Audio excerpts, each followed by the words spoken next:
Hello guys, রোজকার মতন আজকের ব্লগটা আমি এখান থেকে শুরু করছি। তোমরা দেখতেই পাচ্ছ আমার হলদি সেরিমনির পুরো ড্রেসটা আমি পরেছি, বেশি কিছু মেকআপও করিনি। So again it's a touring vlog, trip vlog. So today is I guess 28th December, Saturday. So we are gonna do a trip to Chandanagar. So let's get in the car and start this journey.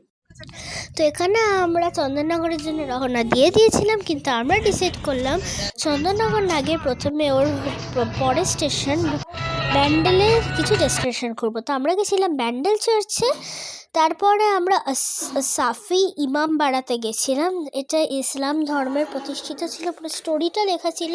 ভেতরে prayer করার জায়গা ছিল, অনেক সুন্দর সুন্দর ল্যান্টেন্স ছিল, models ছিল, but ভেতরে ফটোগ্রাফি অ্যালাউড ছিল না, তো আমরা ফটো আর ভিডিও বেশি তুলিনি। তারপরে আমরা হংসেশ্বরী মন্দিরে গেছিলাম, আর আমরা প্রপার লাঞ্চ করিনি, তাই মায়ের দর্শন করে আমরা মায়ের ভোগই অল্প খেয়ে নিয়েছিলাম। এখানে আমরা প্রথমে আইসক্রিম আর পেয়ারা মাখা খেয়ে নিলাম। তারপর আমরা ওয়ান্ডারল্যান্ড পার্ক বা কেএমডিএ পার্কে গেলাম আর বোটিং করলাম। আমরা ওখানে একটু রেস্টও নিয়েছি, দোলনা টোল্লা চড়েছি, পুরো জায়গাটাকে এক্সপ্লোর করেছি আর অনেক ফটো তুলেছি। তারপরে সূর্যকুমার মধ্যে থেকে মিষ্টি কিনে আমরা মুখার্জিতে বিরিয়ানি খেতে চলে গেছিলাম, আর এইভাবেই আমাদের দিনটা কাটালাম।